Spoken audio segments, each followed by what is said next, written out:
नमस्कार दोस्तों, स्वागत है आप सभी का। इस वीडियो में हम एक बहुत इंपॉर्टेंट टॉपिक को कवर करने वाले हैं, जेम्स वेब स्पेस टेलीस्कोप को।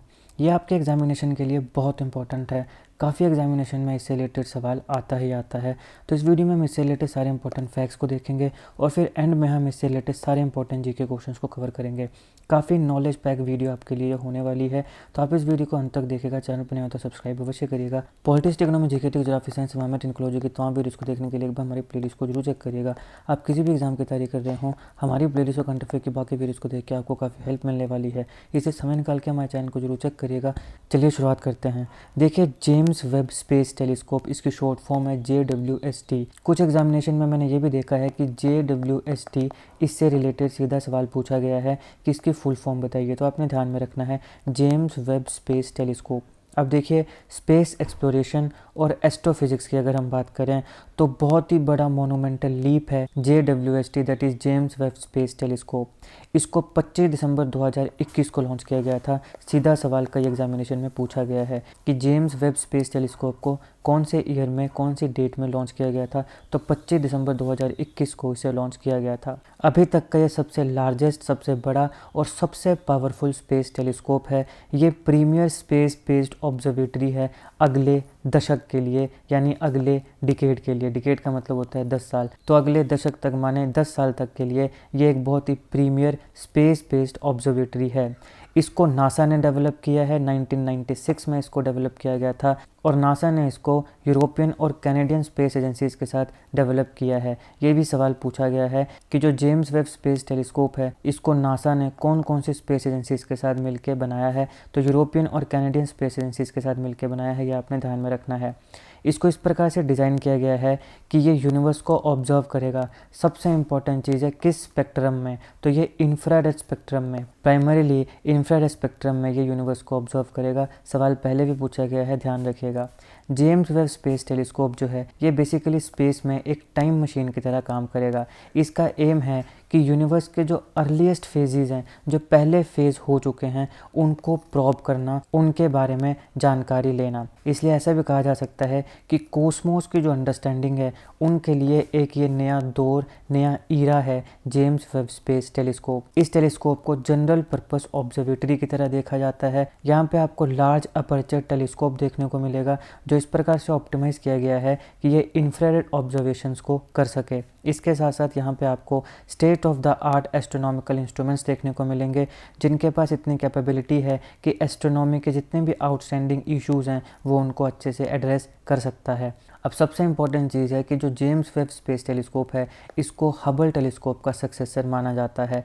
इसको नेक्स्ट जनरेशन स्पेस टेलीस्कोप माना जाता है। हबल स्पेस टेलीस्कोप को इसने सक्सीड किया है और इसका फोकस है इंफ्रारेड एस्ट्रोनॉमी के ऊपर।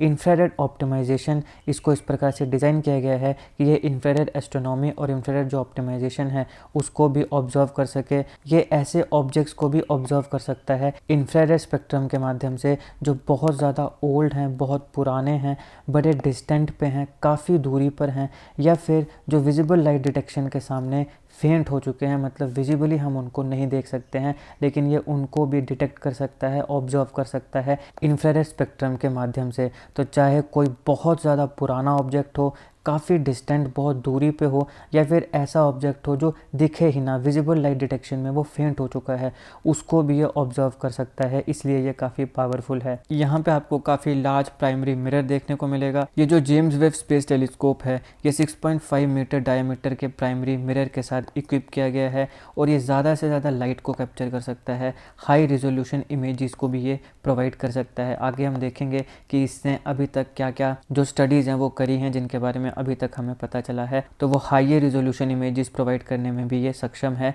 और ये ज़्यादा से ज़्यादा लाइट को कैप्चर कर सकता है with the help of 6.5 metre diameter primary mirror जो इसमें लगा है।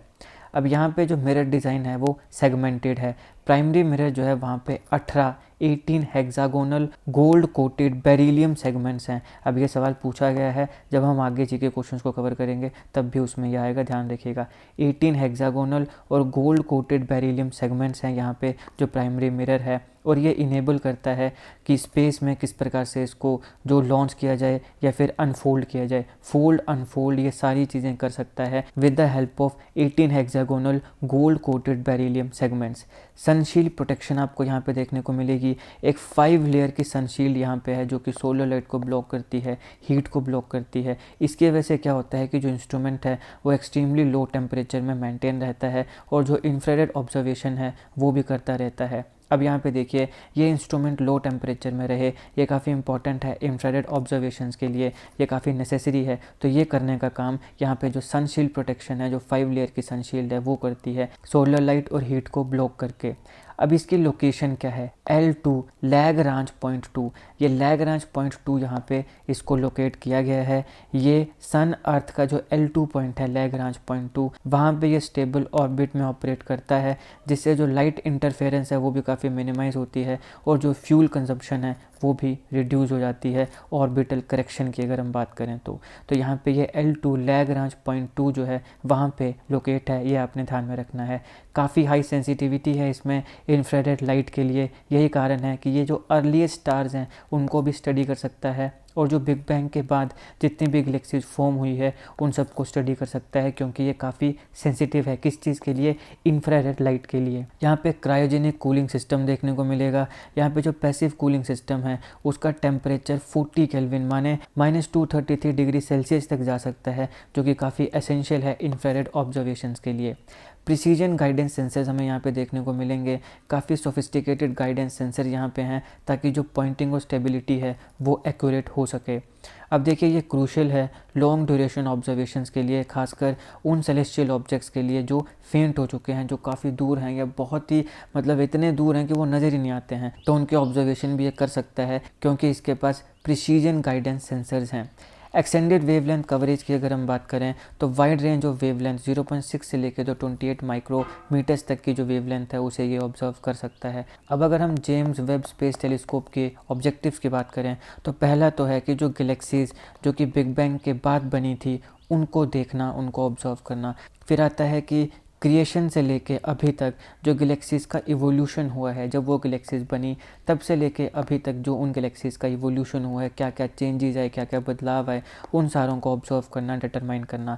फिर ये एग्जामिन करना कि स्टार की जो क्रिएशन होती है, एक स्टार जब बनता है उसकी क्या क्या स्टेजेस होती हैं, और जो प्लानिटरी सिस्टम है हमारा उसकी फॉर्मेशन की क्या क्या स्टेजेस होती हैं, उन सारों को एग्जामिन करना इसका ऑब्जेक्टिव है। फिर जो पोटेंशियल है लाइफ का प्लानिटरी सिस्टम में उसको इन्वेस्टिगेट करना, फिजिकल और केमिकल फीचर्स को मेजर करने के बाद कि हमने ये देखना है कि जो बाकी प्लानिटरी सिस्टम्स हैं हमारे, क्या वहाँ पर भी लाइफ पॉसिबल है, पोटेंशियल है क्या वहाँ पे लाइफ का कि नहीं है, इसको भी इन्वेस्टिगेट करना इसका एक ऑब्जेक्टिव है। सिग्निफिकेंस से अगर हम बात करें तो एस्ट्रोफिजिकल नॉलेज को एडवांस करना इसका एक बहुत ही इंपॉर्टेंट सिग्निफिकेंस है। टेलीस्कोप जो है ये डिटेल ऑब्जर्वेशन देगा सेलेस्टियल फिनोमिना की, जो कि कंट्रीब्यूट करेंगे हमारी एस्ट्रोफिजिक्स की अंडरस्टैंडिंग को, और जो यूनिवर्स जिस प्रकार से काम करता है उसकी नई इंसाइट हमें ये प्रोवाइड करेगा। फिर आता है एक्सोप्लैनेट की एक्सप्लोरेशन। देखिए, एक्सोप्लैनेट क्या होते हैं, इनको मैंने अच्छे से एक अलग वीडियो में कवर किया है, ज़रूर देखिएगा, आपके एग्जामिनेशन के लिए काफ़ी इंपॉर्टेंट है। वहाँ पे मैंने आपको काफ़ी अच्छे से समझाया है एक्सोप्लैनेट क्या होते हैं, इनकी क्या सिग्निफिकेंस है, कैसे बनते हैं, सब चीज़ें जो आपके एग्जामिनेशन के लिए ज़रूरी हैं वो उसमें कवर करी हैं, ज़रूर देखिएगा, लिंक मैं डिस्क्रिप्शन में दे दूँगा।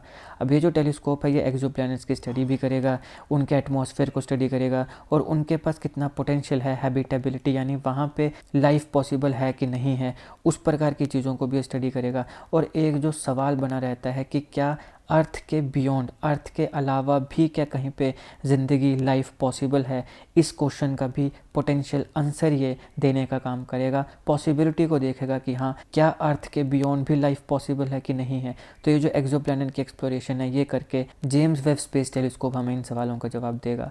फिर आता है एजुकेशनल एंड साइंटिफिक कोलैबोरेशन। अब यहाँ पे JWST में काफ़ी इंटरनेशनल कोलैबोरेशन हुई है, जैसे मैंने आपको पहले बताया। तो इसके वजह से क्या होता है, ग्लोबल कोऑपरेशन प्रमोट करता है साइंस एंड एजुकेशन में, और अलग अलग देशों को ये यूनाइट कर रहा है नॉलेज के लिए कि भाई हमें मिल के ज़्यादा से ज़्यादा यूनिवर्स को एक्सप्लोर करना है ताकि इसकी और ज़्यादा परतें जो हैं वो खोली जा सकें। अब ये फ्यूचर स्पेस मिशंस के लिए भी एक कैटलिस्ट की तरह काम करता है। देखिए, आपने एक काम किया, अगर वो काम सक्सेसफुल नहीं हो पाया तब थोड़ा डिमोटिवेशन हो जाती है, मगर अगर वो काम सक्सेसफुल हो जाए तो हमें मोटिवेशन मिलती है और हमें और ज़्यादा मेहनत करने का, काम करने का मन करता है।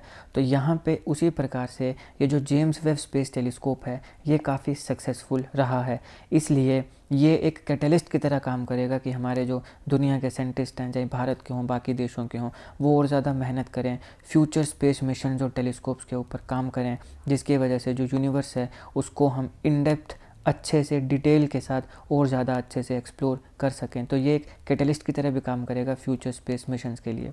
अब हमने इसके ऑब्जेक्टिव्स देख लिए, हमने इसकी सिग्निफिकेंस देख ली। अब हम बात करते हैं की ऑब्जर्वेशंस की, कि अभी इस पॉइंट ऑफ टाइम तक इसने क्या क्या ऑब्जर्व किया है। सबसे पहले गैलेक्सी क्लस्टर, इसने ऑब्जर्व किया एक गैलेक्सी के क्लस्टर को जो कि 4.6 बिलियन ईयर्स अगो, 4.6 बिलियन साल पहले वो बना था। वो हमारे जो अर्ली यूनिवर्स है उसके बारे में काफ़ी चीज़ें बताता है। फिर आता है डीपेस्ट इंफ्रारेड इमेज। देखिए, एक डीपेस्ट और मोस्ट डिटेल इंफ्रारेड इमेज जो है सबसे ओल्डेस्ट और मोस्ट डिस्टेंट गैलेक्सी की, उसको भी साइंटिस्ट ने इस टेलीस्कोप के माध्यम से ऑब्जर्व किया। अब इन इमेजेस का जो डाटा है वो साइंटिस्ट को इनेबल करता है कि हमारे यूनिवर्स या फिर एंशियंट गैलेक्सीज़ का मास, एज, कंपोजिशन और इवोल्यूशनरी हिस्ट्री क्या है, उसके बारे में ये डीप इंसाइट्स देता है, उसके बारे में ये जानकारी देती हैं इस प्रकार की जो इमेजेस होती हैं। Monster Galaxy, James Webb space telescope जो है उसने 6 मॉन्स्टर गैलेक्सीज़ को आइडेंटिफाई किया जो कि अप्रॉक्सीमेटली 500 से 700 मिलियन साल पुरानी हैं बिग बैंग के बाद। अब ये जो आइडेंटिफाई गैलेक्सीज़ हैं ये उतनी ही पुरानी हैं जितनी मिल्की वे है। 540 से 770 मिलियन ईयर्स पहले ये बनी थी, ये एग्जिस्टेंस में आई थी। अब ये हो गया जेम्स वेब स्पेस टेलीस्कोप। इससे रिलेटेड जितने इंपॉर्टेंट फैक्ट्स हैं उनको हमने कवर कर लिया है। अब इससे रिलेटेड क्वेश्चंस देखते हैं। सबसे पहले, when was James Webb space telescope launched? James Webb space telescope इसको कब लॉन्च किया गया था? तो इसको 25 दिसंबर 2021 को लॉन्च किया गया था। देखो, इन सारी चीज़ों को हम ऑलरेडी पढ़ चुके हैं अभी तक, तो अब आपने साथ साथ में मेरे साथ आंसर भी देते जाना है। अब इसे 25 दिसंबर 2021 को लॉन्च किया गया था। कहाँ से? फ्रेंच गिनिया में कोरुआ एक जगह है, वहाँ से इसको लॉन्च किया गया था। Which rocket launch James Webb space telescope? इसको लॉन्च किया गया किस रॉकेट की मदद से? तो इसका राइट आंसर है अरियाने 5। अरियाने 5 रॉकेट की मदद से जेम्स वेब स्पेस टेलीस्कोप को लॉन्च किया गया था। अरियाने 5 ये यूरोप का heavy lift space launch vehicle है। इसको डेवलप और ऑपरेट किया जाता है अरियाने स्पेस के द्वारा। किसके लिए? यूरोपियन स्पेस एजेंसी के लिए। तो यूरोपियन स्पेस एजेंसी के लिए इसको डेवलप किया गया। इसको ऑपरेट किसके द्वारा किया जाता है? अरियाना स्पेस के द्वारा। और ये यूरोप का heavy lift space launch vehicle है। इसके मदद से जेम्स वेब स्पेस टेलीस्कोप को लॉन्च किया गया था। नेक्स्ट क्वेश्चन है कि James Webb space telescope development was done by NASA in collaboration with which 2 space agencies? कौन से 2 स्पेस एजेंसीज के साथ मिलकर नासा ने जेम्स वेब स्पेस टेलीस्कोप को डेवलप किया? तो मैंने आपको पहले बताया, एक है यूरोपियन, दूसरी है कैनेडियन। तो option A is the right answer, European space agency and Canadian space agency. Next question, James Webb space telescope orbit which celestial body? ये किस सेलेस्टियल बॉडी को ऑर्बिट करती है? ये अर्थ को ऑर्बिट नहीं करती है, ये सन को ऑर्बिट करती है। Option D is the right answer. Next question है, how much did the James Webb space telescope cost? James Webb space telescope की टोटल कॉस्ट कितनी है? तो 10 बिलियन यूएस डॉलर्स, बहुत ज़्यादा नंबर होता है, 10 बिलियन यूएस डॉलर्स ये कॉस्ट है जेम्स वेब स्पेस टेलीस्कोप की। नेक्स्ट क्वेश्चन है, what shape is the James Webb space telescope primary mirror? James Webb space telescope के प्राइमरी मिरर के बारे में हमने पहले भी बात करी। इसकी शेप क्या है? तो कौन सी शेप है मैंने बताई आपको, ऑप्शन सी हेक्सागोनल शेप है जेम्स वेब स्पेस टेलीस्कोप के प्राइमरी मिरर की। नेक्स्ट क्वेश्चन है, what is the telescopes primary mirror material? Telescope का जो प्राइमरी मिरर है वो किस मटेरियल से बना है? हेक्सागोनल शेप है, और मैंने आपको ये भी बताया था कि ये क्या है, सेगमेंटेड है। तो कौन से मटेरियल से बना है? तो beryllium coated with gold. Option A is the right answer. जो जेम्स वेब स्पेस टेलीस्कोप का प्राइमरी मिरर मटेरियल है वो बेरिलियम कोटेड विद गोल्ड, इस मटेरियल से बना है। Next question, what is the mission duration of James Webb space telescope? ये जो जेम्स वेब स्पेस टेलीस्कोप है इस मिशन की कितनी ड्यूरेशन है? तो इसकी कितनी ड्यूरेशन बताई थी? 5 से 10 साल इसकी ड्यूरेशन है। नेक्स्ट क्वेश्चन है, James Webb space telescope is named after James E web, who was he? ये जो जेम्स वेब स्पेस टेलीस्कोप है इसको जेम्स ई वेब नाम के व्यक्ति के नाम पे नाम इसका रखा गया है। सवाल ये है कि ये कौन था जिसके नाम पे इतने बड़े मिशन और इतने बड़े टेलीस्कोप का नाम रखा गया? तो ये नासा का एडमिनिस्ट्रेटर था। 1961 से 1968 तक ये नासा का एडमिनिस्ट्रेटर रहा। इसी के समय मरकरी, जेमिनी और अपोलो जैसे प्रोग्राम्स भी हुए। नेक्स्ट क्वेश्चन है, when the first images from James Webb space telescope were released? James Webb space telescope से फर्स्ट इमेजेस कब रिलीज़ हुई? तो कब हुई? 11 जुलाई 2022 को सबसे पहले जेम्स वेब स्पेस टेलीस्कोप से इमेजेस रिलीज़ हुई। ये जो इमेजेस थी ये काफ़ी हाई रेजोल्यूशन इमेजेस थी और इतनी हाई रेजोल्यूशन इमेजेस पहले कभी भी नहीं ली गई। यूनिवर्स की जितनी भी हमारे पास पहले की इमेजेस थी उनके कंपैरिजन में इस टेलीस्कोप से ली गई इमेजेस काफ़ी हाईएस्ट रेजोल्यूशन वाली थी। नेक्स्ट क्वेश्चन है, consider the following statements about James Webb space telescope. तो फर्स्ट है कि it is the largest observatory ever launched into space. तो ये तो बिल्कुल सही बात है, ये सबसे लार्जेस्ट ऑब्जर्वेटरी है और मोस्ट पावरफुल ऑब्जर्वेटरी है जो अभी तक स्पेस में लॉन्च हुई है, तो ये बिल्कुल सही है। नेक्स्ट है, it has been developed by NASA in partnership with the European space agency and the Canadian space agency. तो ये भी बिल्कुल सही बात है।